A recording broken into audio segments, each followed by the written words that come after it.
My world went from me, in my own head, you love me on Broadway, to what's going on the landscape, what's going on in this spiritual realm that I can feel that I really need to pay attention to.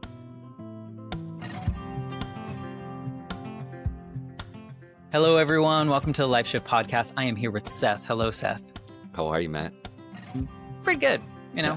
We're just making it through 2025. I can't believe it's near the end. Somehow it just started, but also has taken forever to get here. Yes, feel the same.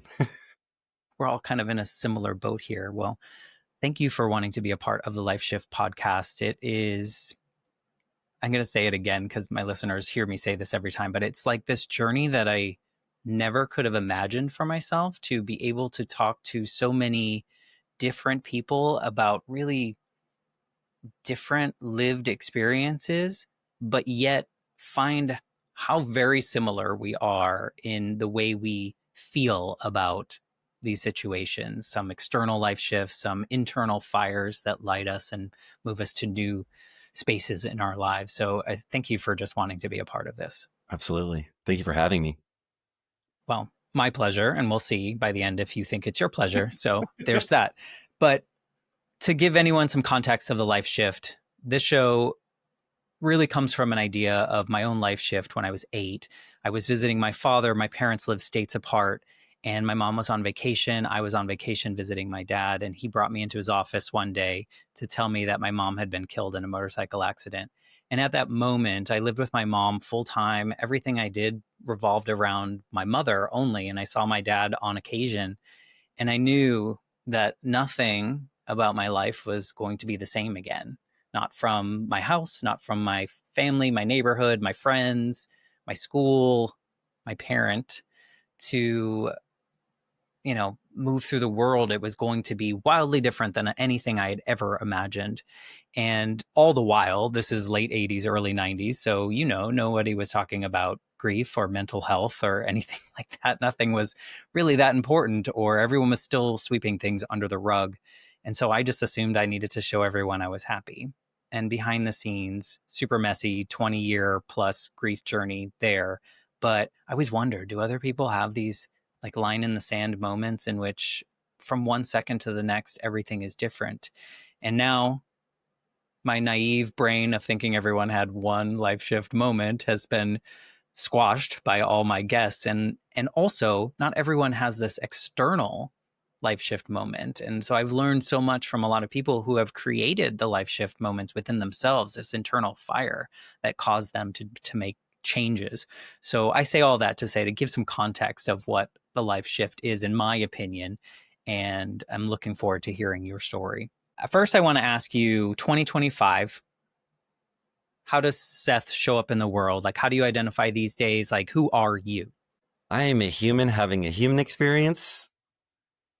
I'm a spiritual being having a human experience. And I show up in the world with empathy and compassion. 2025. All that I would like to say, and moving forward in the future, and probably always, I show up to serve and help as many people as I can, even sometimes when I can't. And I really believe that 2025 is a year in my process of wanting to help more, even if that's just speaking, is to make sure that I take care of myself as well. So that's Seth for 2025. That's a really hard part. I think that many of us that have some kind of empathy, or a bit of empathy, or a lot of empathy, it can be really draining if we don't have our own self-care, practices. Even doing this show, sometimes I talk to people about the most traumatic events you could ever imagine in their lives. And I early on had to learn, how do I take care of myself so that I don't bring all of their story with me into my own life? So is that kind of what you mean by making sure that you're putting yourself first, or not first, but taking care of yourself? Taking care of myself and realizing there's only so much that I can do in the world, and just with, people close to me, taking it with me. I think I've learned in working with clients and things like that to not take it with me. However, we're in a different era, we're in a different year, and so it is a matter of choosing to take care of myself. I kind of look at it like a path. I'm being called down this path. I have to keep going, and I will help who I can along the way. And just making sure that I'm hydrated, making sure that I'm following my internal compass. That's what I mean by taking care of myself and wanting to even help others along the way. Yeah. Does that include wearing blinders at all in any part of that path? Or are you fully open and aware and want? I think that blinders are good sometimes. I want to know what's going on in the world and around me. And at the same time, this has been a big year personally for discernment of, do I have the capacity to help right now? And I either do or I don't. And it's kind of become very black and white, not for lack of empathy or lack of compassion, just a matter of, I don't want to fracture myself, fracture my energy more in different ways when I'm already trying to retrieve more of it in this year right now. Yeah. It's almost like a capacity thing. It is a capacity thing. Yeah. Yeah. Well, I think that is beautiful. And like you said, it's 2025, but hopefully as you, move through the years coming, that you'll continue your practices that fill your cup and help others. Cause I think that's the best thing we can do as humans walking this earth, right? Like it makes Just, everything better. just I believe in, unity, like through diversity, like just living in nature for so long. As I'll get into my story, we need biodiversity in nature. That's the way we're the healthiest. I believe that that should translate to humanity, and just really wanting people to find the unity and just letting go of the chaos noise around them so that we can like light each other's fires, so that service to others, or even just being an open ear, or you having your podcast and that relatability for your listeners, to me is medicine. It's lighting each other's fire to be like, I went through it too, or I went through something similar or even different, and we're going to be okay. We're still here.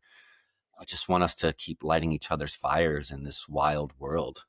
Well, I hope that you're finding more people that want to do that as well. I think that, the pandemic brought on a lot of changes in people, reflections of what they actually want in life. And so hopefully that even makes its way in a healthy way through 2025 and beyond, because it is challenging for a lot of people. So kudos to you for what you're doing to the world and for what you're doing for yourself, because I'm sure it's very fulfilling in a lot of ways.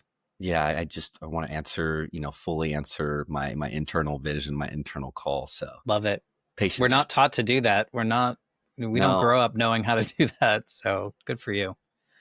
So to get to your story, maybe you can paint the picture of your life leading up to this main pivotal moment. And to give us as much context as you want, you can go back as far as you need to, but we'd love to know who the before Seth is so that we can understand the after.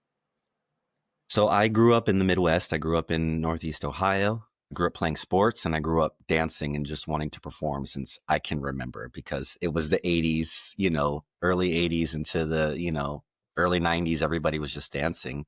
I had this kind of juxtaposition in life already, being mixed race and playing sports and then wanting to dance. And so I found really early in my life that I was kind of in an in-between space and had to figure out how to navigate socially and culturally. I loved playing sports. I mean, I wrestled for 8 years. I played football for 12 years.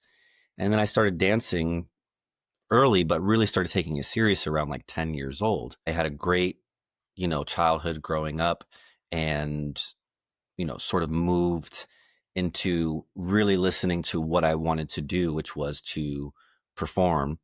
And I went to college for a couple years and kind of dropped out. I was homeless for about 8 or 9 months, or just, staying at friends' houses. But I was homeless in New York City. Probably more common than for performers, probably a lot of couch sharing.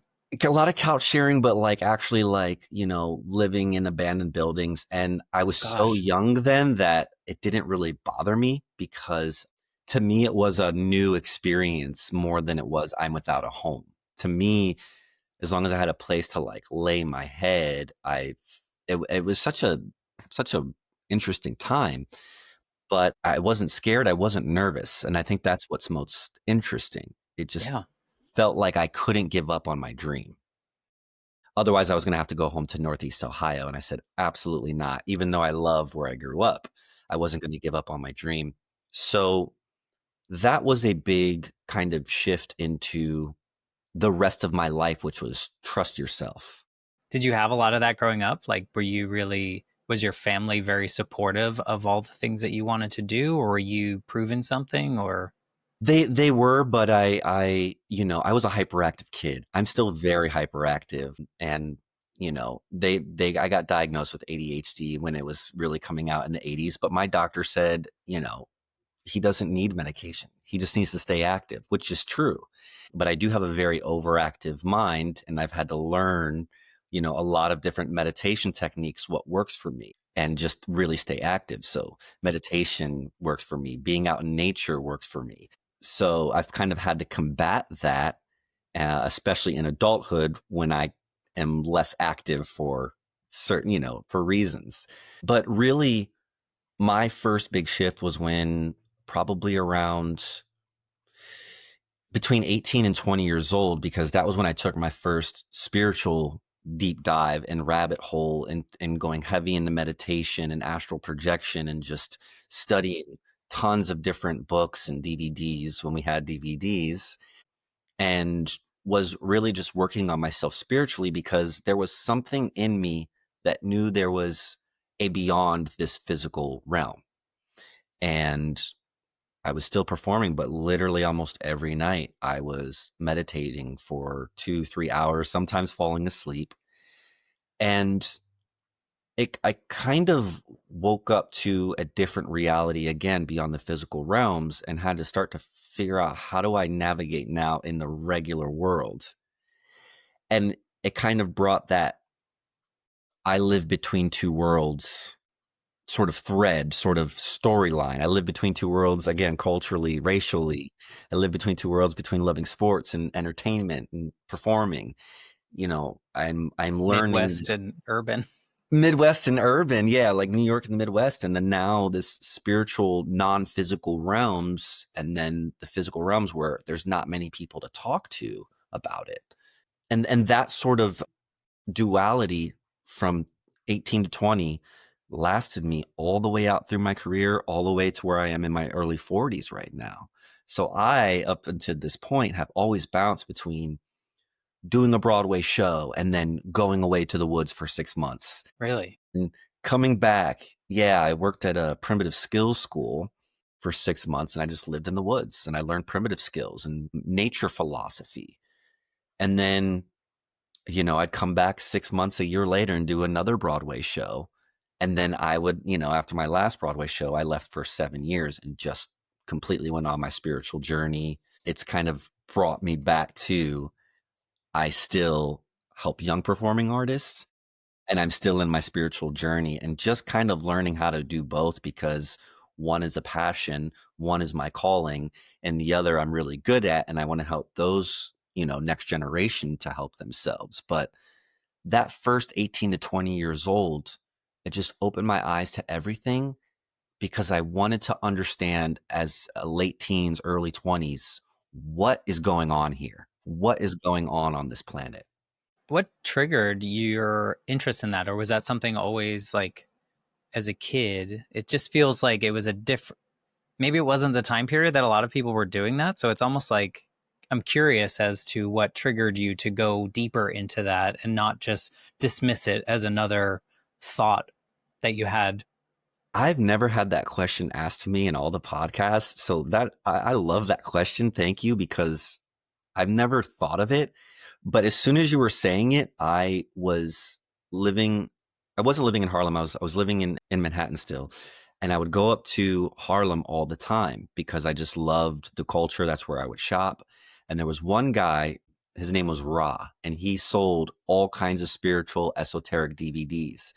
And I would walk past multiple times, and something about his table kept like alerting me to look. And so after maybe 3 or 4 times, different times, I started to buy some of his DVDs, which was David Icke and about extraterrestrials and angels. And it was more of a breadcrumb. I call it a breadcrumb, or something that just pulls your focus out of all the chaos of New York City or wherever you live and says, focus here. That was more of the trigger. I think we have clairaudience as we have clairvoyance. There was something clairaudient happening that I couldn't recognize at the time until now that kind of pulled my ear and my focus to start to gather some of the information that he was providing. But no event in my life, it was the beginning of me learning how to listen internally. Yeah. But I mean, it kind of is an event because, like, what if he didn't set up that day? What if, or what if you'd walked a different street, or who knows, like life can do that. And I was just curious because sometimes those thoughts that are maybe, and this is not meant to be demeaning in any way, but at the time were not mainstream kind of conversations. They weren't things that people were talking about openly in all public spaces, right? Like it was something that existed and people were doing and thinking and talking about clearly, but it wasn't like an 18-year-old, 19-year-old, 20-year-old was typically talking about. So I was just curious of how you would choose to do that. But it sounds like it was this inner fire that also saw the invitation on the table in a Yeah, I way. saw the invitation, and after getting a couple of DVDs of information, some of it was really left field, but it was information that I had never received before. But some of it hit so deeply within my soul that I'm like, this makes sense compared to a lot of else of what I'm seeing, because I live between spaces. Living between those spaces and starting to understand that at 18, I was trying to understand what was going on in the world and within society.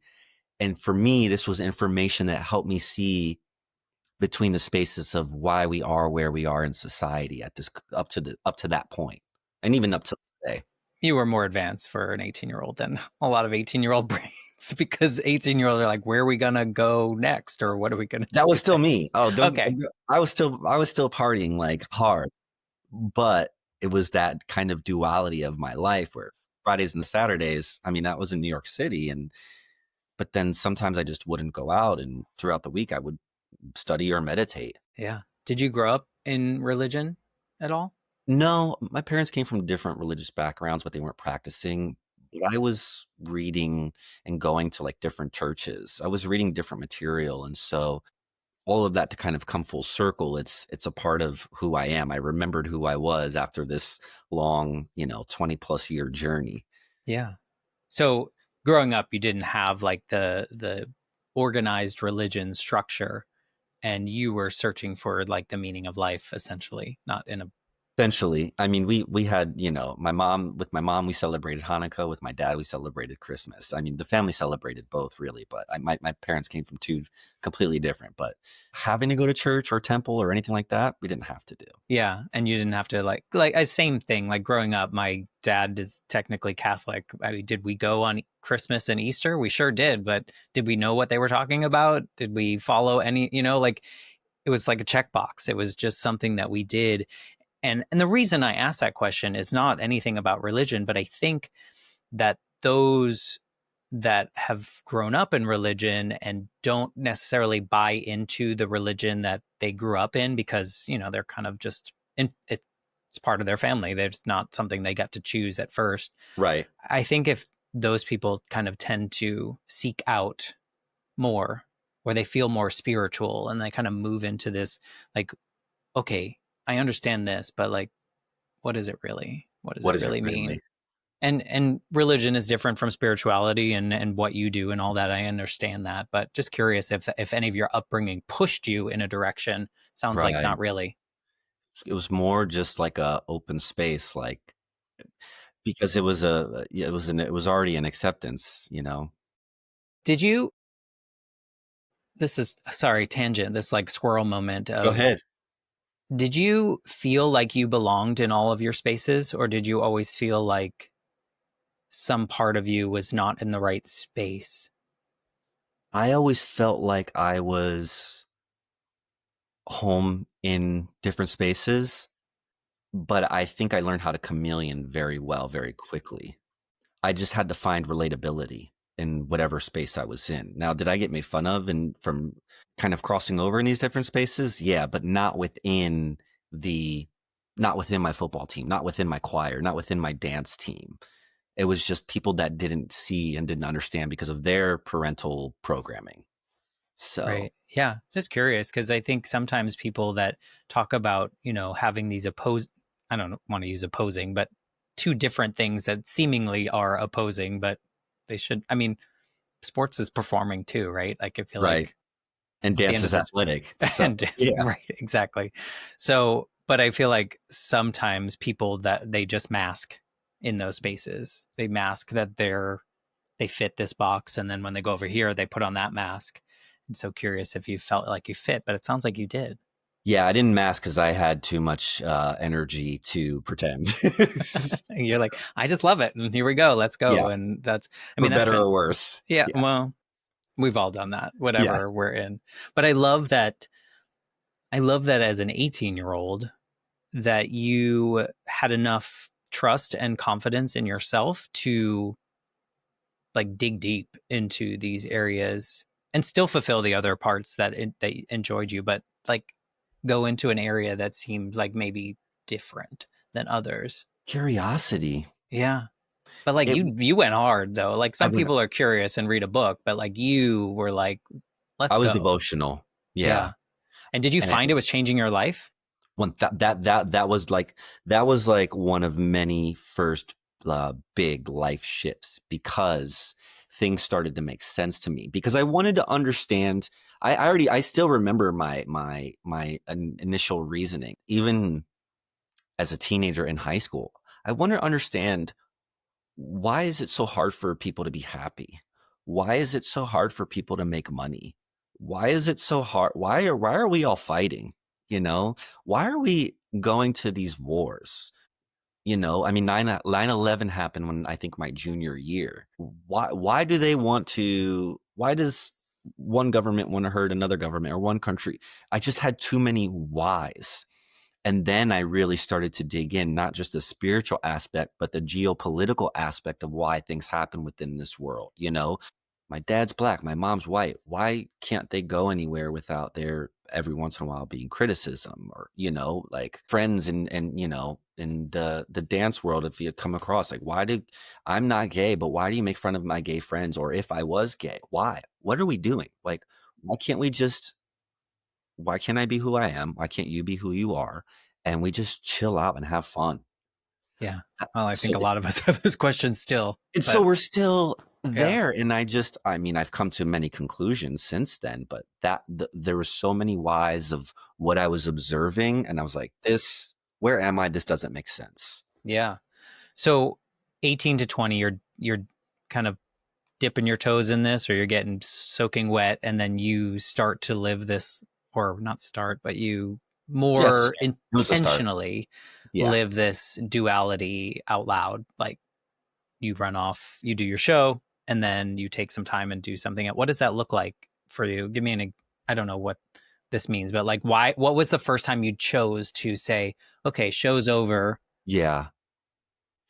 After I did, my second Broadway show was In the Heights. And after I did that, I pretty soon thereafter, and I had a business and everything too. I was taking skills at a primitive skills school where you learn how to make up, natural fire, how to find food and build your own shelter. And being outside, In New York? it was in New Jersey, Okay. and believe it or not, in a national reserve, and then in Northern California. But when I was outside all the time, I'm like, oh, this makes sense. I don't know how to do this. Why don't people know how to do this? Why are we not taught this in school? Why is this not like a course sophomore year or freshman year? I was like, I had an aha moment, and I was living out there. And so when there wasn't classes, it would be me or two or three other people just on, thousands of acres of just open land, unless there was hikers passing through. And I had a lot of spiritual activity start to happen at night. I started to have to learn discernment of, what does this cold energy passing me feel like? What does this warm energy feel like? So I had to differentiate between benevolent spirits and malevolent or not so benevolent spirits. And again, so my world went from me, my in my own head, you love me on Broadway, to what's going on the landscape, what's going on in this spiritual realm that I can feel that I really need to pay attention to. Did it feel like coming home to yourself? Like feeling like this feels right, even though the other one also felt right? Like, It did, and I thought I had to choose in that period, right? I thought I had to just be done with the entertainment industry and done with performing, because this other thing really made sense to my heart. There was people coming from all over the world to learn these skills, and we would share food, and that made sense to me. And we would share stories around a fire, and that made sense to me. And we could, you'd have a CEO from a Wall Street company or a Wall Street, bank, and you'd have a woman that, sews hats for a living. And you'd have these people come together and there was unity, and that is what made sense to me. And then after I had that experience, the stage called me again. And I was like, you know what? I missed the stage too. But I realized that I didn't know before is that if I love what I do and I perform and people feel good, I'm doing something good for the world. And that makes sense to me. The what it's doesn't have to be escapism, but storytelling is as old as that fire that I sat around for 6 months. And so things kind of started to like make sense that there is a duality in this world. You could try to choose one side or the other, but both are going to exist. There's going to be dark, there's going to be light, and there's going to be in between. And that was around like 28 years old where it started to click. Like, there's nothing I can do to always be on the light side. I'm gonna crash out every once in a while, or I'm gonna want X, Y, or Z. And that was that next big shift where I was like, the world is the world, and I get to choose where I want to be in it. when you went back to Broadway or back to the stage, did performing feel different after that experience? Because I feel like maybe you felt different. I'm wondering if it changed how you performed or how you the experience itself. Yeah, it I was different, and it was very hard to come back and live in New York City again. Yeah. And Eat fast food? No, or eat yeah, I mean, not food from the not a wilderness. berry, not a Yeah. blueberry. Yeah.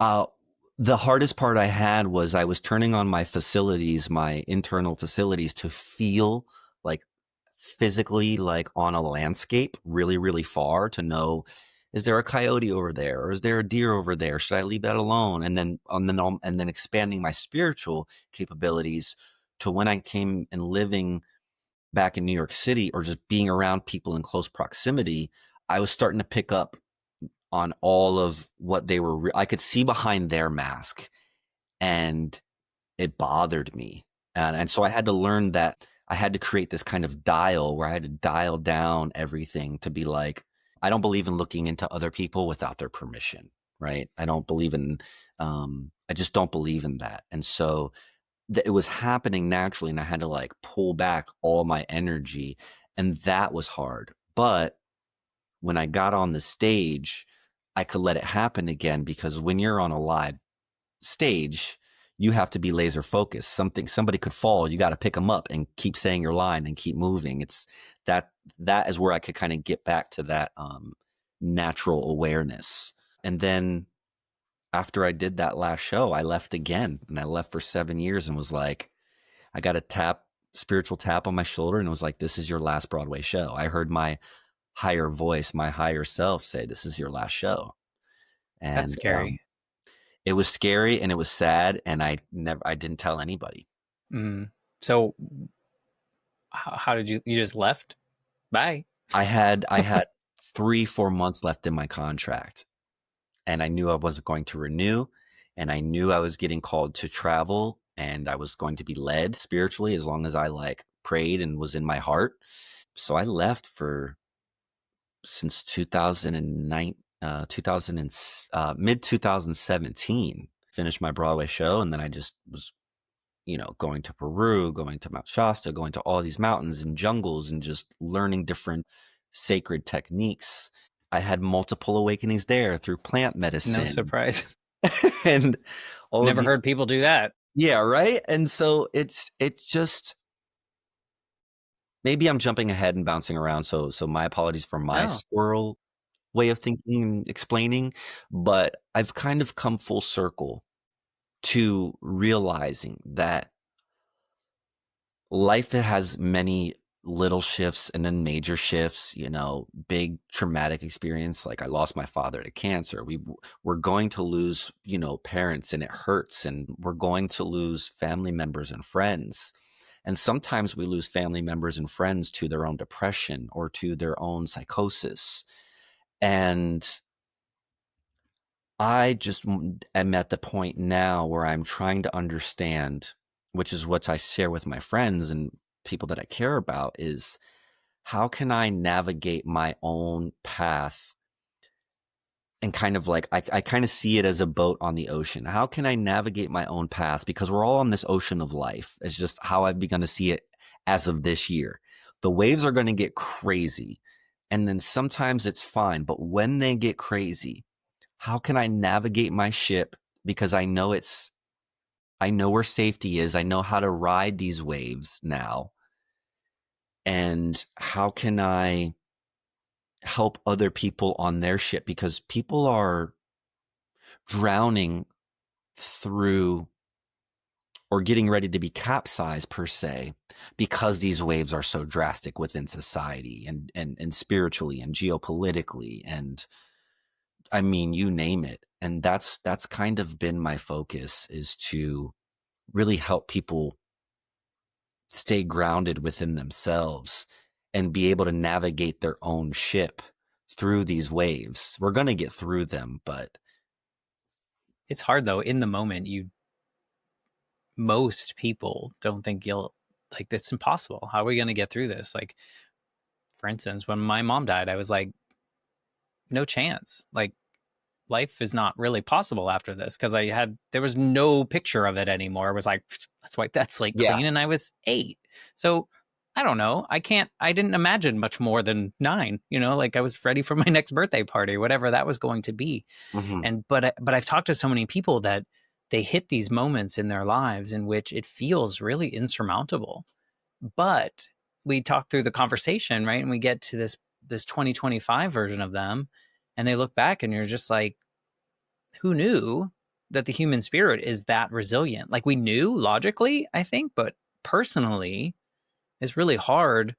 And maybe not for you because you have more awareness in that space, but like for people that don't go down that road, we're like, it just feels impossible. So I love that you're helping people. Yeah, because it hurts. I Yeah. mean, I think, Do those things hurt for you because you are aware and you have answers to some of the whys? Like, for instance, when this is going to sound terrible, but I don't mean it in a terrible way. When your father passed, mhm. as much as that hurts, did it hurt differently for you because you had this more awareness of other pieces of the whys? It did. I mean, I couldn't imagine going through it at a younger age, because I would have been in shambles, and I needed my dad because, again, of my hyperactivity. He kind of really kept me in line. So when he passed away, I had to step into manhood in a different way. But I already knew there's life for me. My personal belief is I believe that there's life beyond this physical realm. So I was okay, but it doesn't take away, him dropping 60, 80 pounds and me having to lift my father. So it still hurt.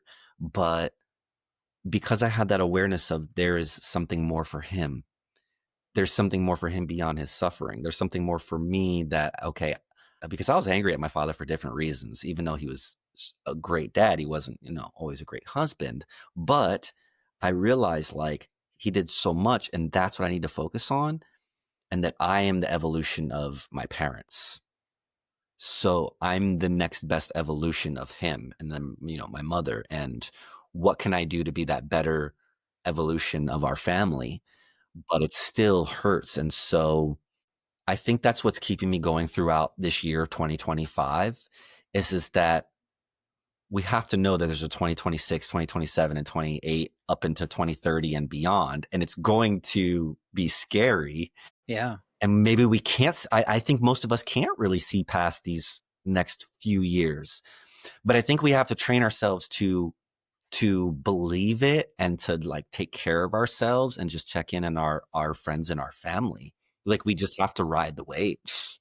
It's really hard. I'm sure you see this with people that you encounter as potential clients or something like that. But and those of us that grew up in the 80s and 90s, maybe the 70s too, we're just conditioned to have a lot of these feelings that we have, right? Like there's a lot of things that we have to shed. For instance, like more than half the conversations I have on this show are about things that growing up I was not allowed to talk about. Like that was like private. We don't ask these questions. We don't ask questions that could potentially make someone uncomfortable. And I'm like, now that I've kind of quote unquote completed my grief journey with losing my mom, I'm like, Matt, just ask the questions because that's how we learn. That's how we like. I would love if I ask a question to people and they're just like, no, you're wrong. And that would have been so scary as a 10-year-old, a 15-year-old, a 20-year-old. So the conditioning that we had is what so many of us just need to like let go. And I bet that's challenging for you. Our parents were trying to teach us etiquette, but we needed answers. We needed the answer to the why, even if But they you didn't sought know. it. Yeah. It's like, We didn't. Some of us didn't. yeah. Or just say, you don't know. And okay, you don't know either. Okay, great. You don't know. But yeah, we needed the whys. But again, there's evolution because now we can have those conversations. But I think people in 70s, 80s, 90s, we also have a different tenacity and a different tenacity and a different grit that we can help the next generation kind of move through these next, 3-4 years and kind of tell them honestly, like, it's going to suck. It's going to suck, but you have to stay strong because they didn't go through what we went through. Yeah. Well, and it's interesting too, because you said that you are helping younger performers and whatnot. So you're probably talking to a bunch of like Gen Z young, they probably have different mindsets than we did growing up. Are you seeing that they're more open to things? They're Yeah, more, they're definitely much more open, but they definitely have let's put them on blast. I'm yeah, just let's kidding. put them on blast. I mean, God bless them. They went through a pandemic. They went through so much stuff. So I help men in men's wellness, and then I help young performers. One of them just said, you give me permission to dream, I and love that was permission. huge. And like that like just touched my heart. I'm like, that's why I still want to help them, and I want to keep that. It makes me emotional just talking about it, but I want to keep the dreamers imagination and belief alive because there are storytellers and we need storytellers, but they have a lot of crushing feelings. So when we weren't, our generation wasn't allowed to feel and wasn't allowed to talk, they get the benefit of talking, but not that thick skin that we had to have. And so I think that we were over here and we were over here, and now we have to find a balance of communicating like their generation, but us teaching them to have a tenacity to just sometimes we got to put our feelings and just keep going until, and find a balance of both. But yeah, there are a lot of beautiful younger generation. And just to be honest, like I tell my students, I was like, you got to buck up. This is the time to fight for what you believe in. Yeah. And it was harder for us to quit, I think. I think it's Yeah, a we lot weren't allowed easier to to, quit, no.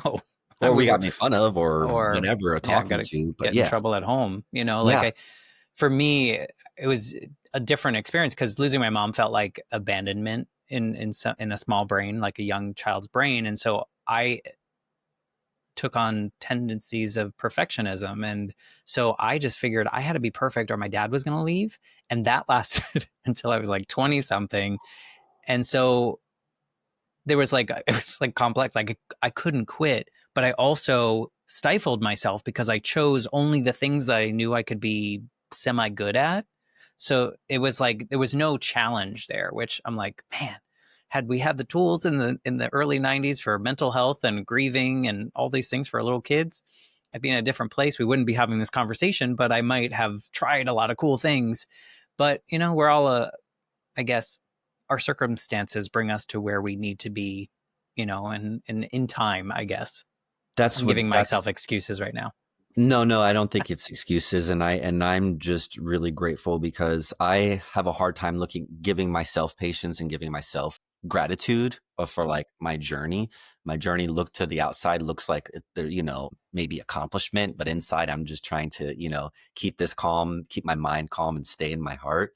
But I really do believe that because we ask those questions and because we want to help others in another way. I mean, you said you've done 200 and how many episodes already? This is 224. This is 224. So people have an opportunity to listen to 223 other episodes of you just wanting to have a safe space and a safe container. And for that, I give you gratitude and I honor you because so many people need to hear your story and the stories and the container that you have with others.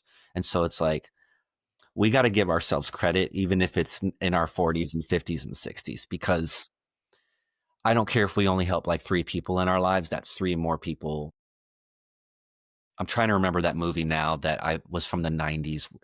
It was like the kid that was like proving the point that if you help one person and they help one Pay person, it forward. yeah, and then you pay it forward. And then it Remember has that a movie? tragic set. Yeah, pay it forward. That was the name of it? Yeah. Yeah, I With believe in Helen that. Hunt. And Yes, yeah. yes, I believe in that. Yeah, I agree as well. Something you said when you said that your student said, you're just giving me permission to continue dreaming or whatever that particular thing is. That's what I think of this show is a permission to other people to share their story because their story matters. And I found that storytelling in whatever way you do it, but specifically through a podcast, storytelling has such a power. And I know it sounds cheesy and I think it's logically makes sense, but I've really seen or witnessed people telling their story for the first time and seeing the power that it gives them to do things afterwards. Like I had a guest who came on, talked openly about her fertility struggles and to create a family. And this was the first time she had told anyone or talked about it besides her husband and like her mother or something. And I say that because, there's a lot of power in that. But it actually, what happened is she felt so confident after talking about it because people were reaching out to her and saying they had the same situation. And, oh, I felt so alone, blah, blah, blah. But she went to the HR department at her company. And now her company gives like a $50,000 stipend to Come on, family support, like fertility treatment and or adoption. Like come on. that's the power of story to me now because I have that example. It's like someone telling their story, it might change their life just by getting it out of their head, right? And sharing it with someone and hearing, oh, I did that too, or I felt that way too, because we have a lot more in common than we have that separates us. And that's cheesy, but it's true. I don't think it's cheesy. And I think that in a world, again, that is trying to divide us, I don't think we're trying to divide us. I think there is a program, a system that is trying to divide us, that these podcasts, this storytelling is the threads that are connecting, keeping humanity together, which is that care, that sharing. So Except we're battling all the podcasts, the super popular ones that like to divide us. that's okay. I think there's enough to go around. I mean, maybe not. We may not all get paid from it, but I mean, I don't care. Yeah, I love exactly. talking to like other people and sharing and learning from them. Yeah. What do you think like is the most different about you like now versus say 15? Wow. The most different. It's not about me anymore. It's not about me anymore. That's the biggest thing. It's about what I can leave behind in terms of lighting up other lights. I know I said it before, but in terms of keeping the dreamers, helping men, helping my partner, learning from my partner and helping my partner learn and grow, and just remaining a good human in a wild world. And so even the changes that I do within myself is also to make sure that people can see that there is growth, that there is evolution. I believe in evolution. I believe we as humanity are meant to evolve into a more loving, higher dimensional, higher spiritual, even technological way.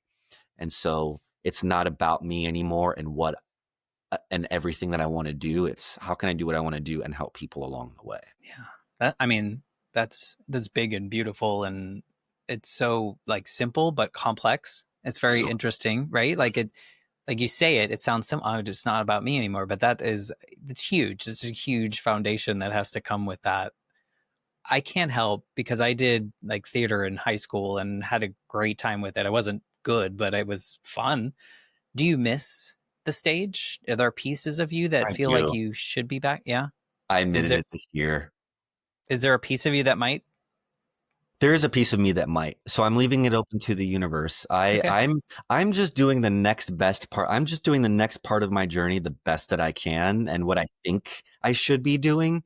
There's a part of me that knows what I should be doing and but there's that other part of me that I'm like, I'm just going down this way. I have no idea what's on the other side of once I get over that mountaintop. But there is a part of me that misses it. I just don't want to I don't want to work in Times Square, at least for Broadway, but maybe it's not on Broadway. Yeah. I'm open to it. I think it just had to be a show that I would want to do 8 shows a week again. Right. That is the thing. Yeah. That's a challenge. What was your favorite show to do? Is that like picking your favorite kid? Like, Yeah, I mean, I toured with Madonna and I loved being on tour.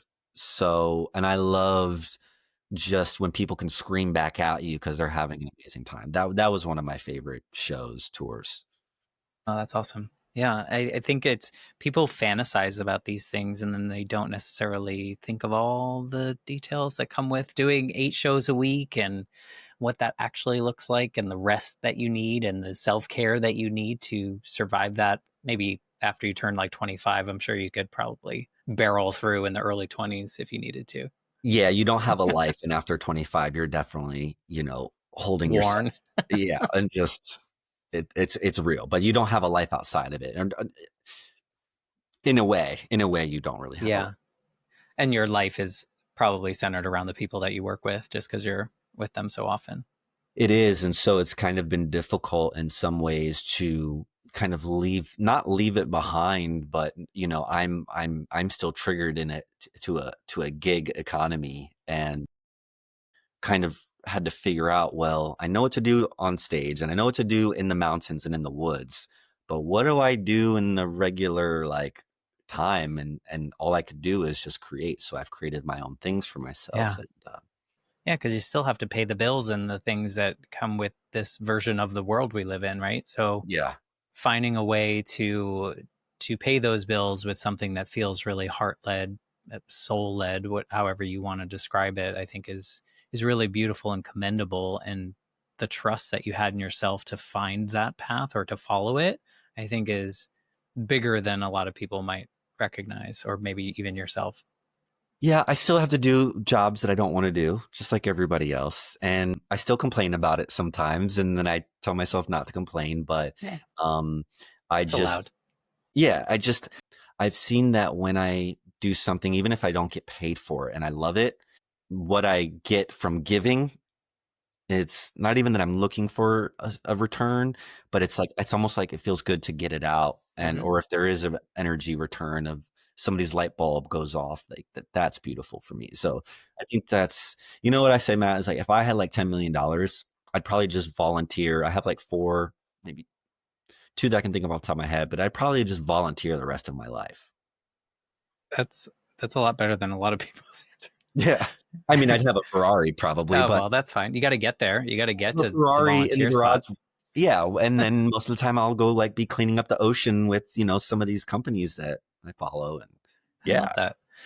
If 2025, Seth, if you could talk to the Seth that was kind of bouncing around to different couches, maybe living in abandoned buildings, is there anything that you would want to tell him about this journey he was going to continue or follow through with? I wouldn't want to tell them anything. Nothing. Nothing. Actually the only thing I would say is keep trusting yourself Hmm. Yeah, because you don't want to because interfere, right? don't want to interfere and I don't want to know my future. And as crazy or as beautiful as it might be, I would just say keep trusting yourself. And that's what I would say to anybody.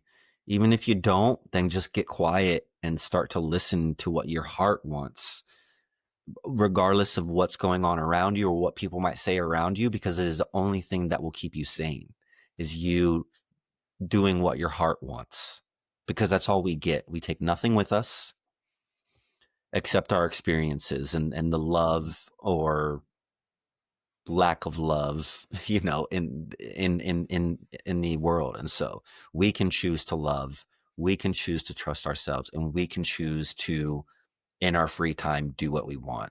Yeah. Yeah. Quiet the noise is probably one of the hardest things that people would have to do, but once you find it, I think you're able to like really tune in to what fills your cup. That's kind of how I think of doing something that feels right in my heart. I say it fills my cup. I know it's not unique, but I in say a the same way, thing. yeah, Yeah. it gives a good like visual for me to be like, oh, I'm pouring into the right one today.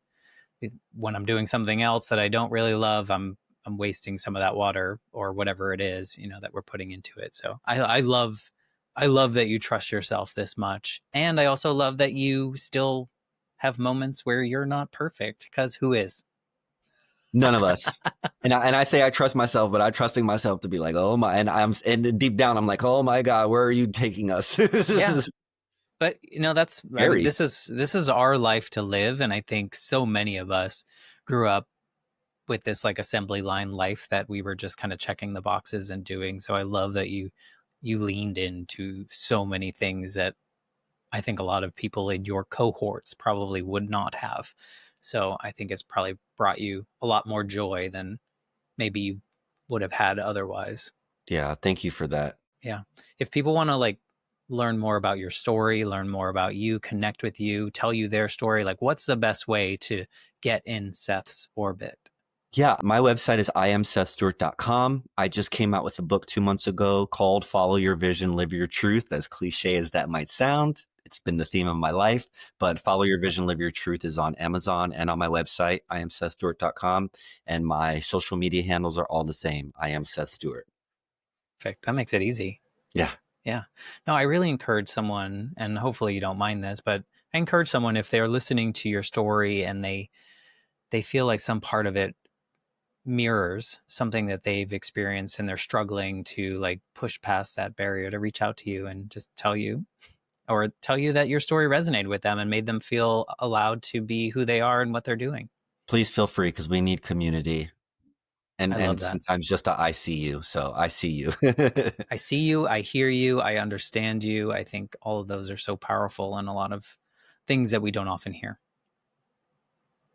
So thank you for just being a part of the Life Shift podcast. I feel like, we went down some squirrel tangents, and I think they were beautiful and they were meant to be. So thank you for that. Thank you so much. And you would think after 220 something episodes, I would know how to sign off. Not really good at it yet. So I just want to thank everyone for listening and let you know that I will be back next week with a brand new episode of the Life Shift podcast. Thanks again, Seth. Thanks, Matt.